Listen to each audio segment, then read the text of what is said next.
हम सब ने लैला मजनू की कहानी तो सुनी होगी, लेकिन क्या आपको पता है कि इस कहानी में मजनू का नाम कैसे पड़ा? कई सदियों पहले की बात है। लैला नाम की एक बहुत ही सुंदर लड़की थी, सऊदी अरेबिया में रहती थी और उसी के बगल में देश है यमन। वहाँ पे एक लड़का रहता था जिसका नाम था कैश।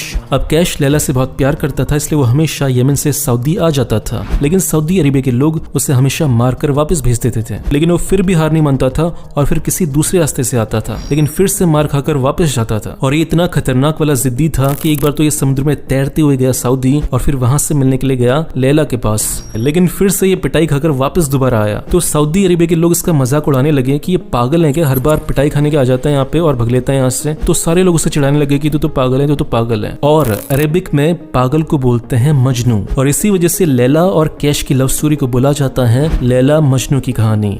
भूतों की मूवी के सीक्रेट के बारे में आपने पहले कभी नहीं सुना होगा। भूतों की मूवीज में एक ऐसी आवाज का यूज किया जाता है जिसे आप सुन नहीं सकते लेकिन महसूस कर सकते हो, और उन आवाजों का नाम है इंफ्रासाउंड। ये ऐसी फ्रीक्वेंसी की आवाजें होती हैं जिन्हें हम सुन नहीं सकते, केवल महसूस कर सकते हैं। देखो, इंसान के कान केवल 20 हर्ट्ज से ऊपर की आवाजें सुन पाते हैं, लेकिन ये जो आवाजें होती हैं ये 19 हर्ट्ज से कम की होती हैं। इसलिए जब भी भूत की मूवी में खतरनाक सीन आता है, बहुत साइलेंस होता है, तब कोई आवाज नहीं आ रही होती, लेकिन आपको फिर भी डर लग रहा होता है क्योंकि ये म्यूजिक बैकग्राउंड में बज रहा होता है ना। इंटरेस्टिंग फैक्ट, वैसे हम बोलते हैं कि जो गंगा नदी है वो हमारी माता है, लेकिन क्या हम सच में दिल से गंगा को अपनी माता मानते हैं? क्योंकि एक फैक्ट है जो इस बात के खिलाफ है। पूरे इंडिया में गंगा के पास जितने भी शहर हैं, उनमें से 70% शहर जितनी भी शहर की गंदगी होती है सीधे गंगा में डाल देते हैं बिना प्यूरिफाई किए। अगर हम वाकई में गंगा को अपनी माता मानते तो ना हम गंगा को इतना गंदा करते और ना ही सरकार की हिम्मत होती कि बिना पानी को प्यूरिफाई किए सीधे काली गंदगी गंगा के अंदर डाली जाती।